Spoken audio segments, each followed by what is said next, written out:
थांनाय बाराव मा लाजि फोनांखो बर' हारिखौ दिनै जाथिनि सिनस्रि मोनब्ला मोनसे इसां लेथ्रा पलिटिकेल हान्जानि जानानै दिनै बिथाङा बोरै भट बिनो हाखो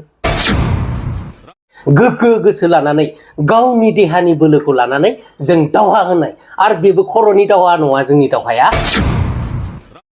फिजिकेलि मेन्टेलि जों दावहा होनाय मानसि जों बोरै गोरलैयै बेखौ गनायनो जे जाथिनि सिनस्रिया बोरै इसां लेथ्रा जिनिसाव हाबसननानै दिनै इमप्लिमेन्टेसन खालामनांगौनि सार्थआव दिनै बिबारनो बा बिजेपिनो भट होनांगौ होननानै बोरै बिनो हाखो बोरै बिनो हायो। गुड मर्निं गाइस दिनै सिखारग्रा आङो दुब्लियाव फैदों खामानिया जागायजेनबाय दैज्लांनिया स' जोंहा मेन टपिकआ जाहैबाय दिनैनि भिडिअ'ना जोबोद इन्टारेस्टिं खान्दा बिथां एक्स एनडिपि बिथां आदाया जे एबसुखौ दिफेन बर' बिथांनि नेतृत्वआव जे थांनाय समावहाय इलेक्सनाव बिजेपिनि जानानै नरेन्द्र मदिखौ थार्ड टाइमनि थाखाय प्राइम मिनिस्टार बानायनांगौ एनडिएखौ बिटिआर एकर्डनि दफाफोरखौ मावफुंजानो थाखाय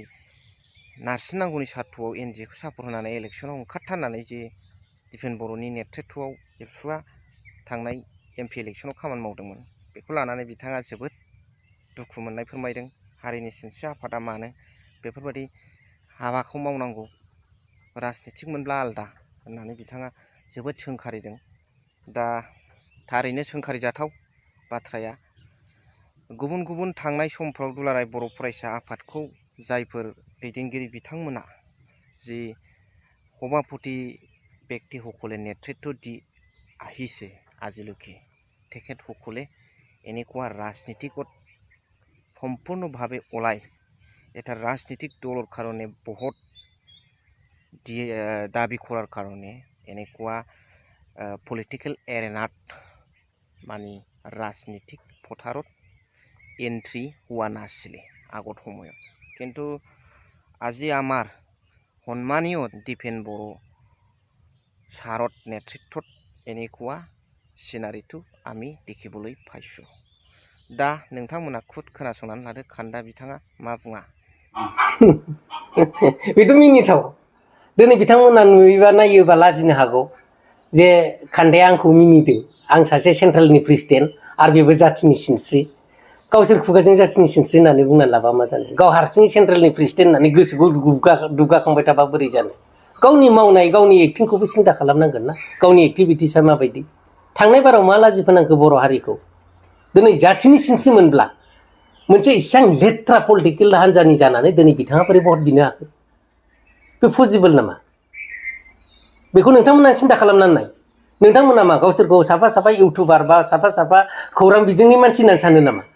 जाथिनि थैनाय थांनाया नोंथांमोननि सायाव दंना गैया नोंथांमोनानो सिन्था खालामनानै नाय दिनै बिथाङा गावनि खुगाजों बुंनानै लाबालाय जों बोरै गनायगोन आं सासे साधारन पाब्लिक नङा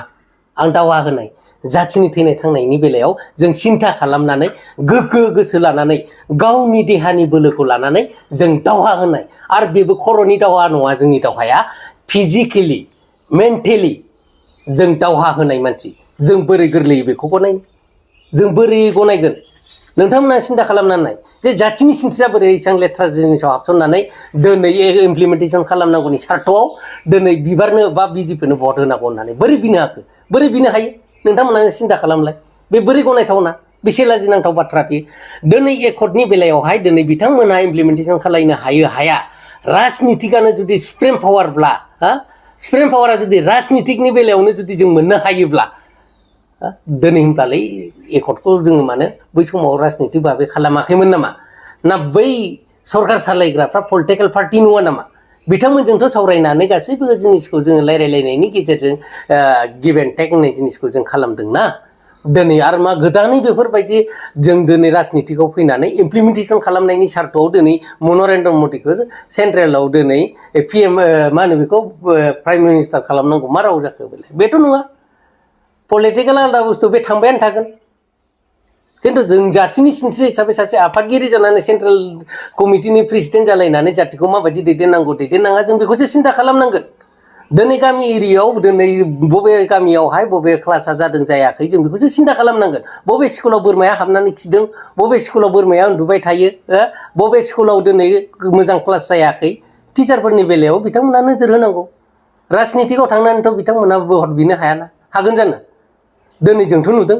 गामि गामि आनसलिक लेभेलनिफ्राय इउनिट लेभेलनिफ्राय दावखो दावखो भट बिदों आरो माथोखाय बिथांमोननि आखाइजोंनो फैसा डिलिंस खालामनायखौ जों नुनो मोन्दों खोनानो मोन्दों दिनै अरुण'दय फर्मखौलाय नंखाय अरुण'दय फर्मनि बे 2 नाम्बार फर्मखौ दिनै बिथांमोननिफ्रायनो दिनै आवट जादों होननानै जों मिथिनो मोन्दों बे दुखुनांथावना जों बिदियावनो गावनि लोरबांथिखौ लाबोबाय थादों जों माने इसेबां दावहा होबोनाय हारिया दिनै माने इसेबां लोरबांथियाव थानांगौ एबसुआ दावहा नाङाखै नामा एबसुनि दावहायाथ' 86निफ्राय 86आव माबायदि इसेबां गोगोमै जाबोआमोन दिनै जोंनि नेसनेल हाइवेनि साहानि जेसेबांनाखि स्टुडेन्टफोर दङ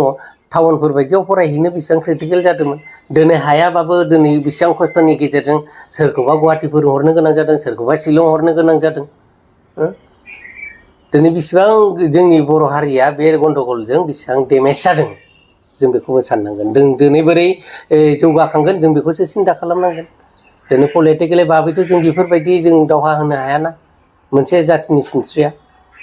दा बेखिनियानो आं बांद्राय बुंनाङा दुखु मोननो नाङा आं मोजांखौ बुंदों गोरोन्थिया दं नोंथांमोननियाव बिनिखायनो आं बुंदों आंखौ जुदि गोरोन्थि मोनदोंब्ला बे नोंथांमोननि खोथा नोंथांमोना मा डिसिसन लायो थेंक इउ स' थेंक इउसै नोंथांमोना मा सानो कमेन्ट्सनि गेजेरजों फोरमायहरबानो जाबाय स' थेंक इउ भेरि माच फर वाचिं लाभ इउ अल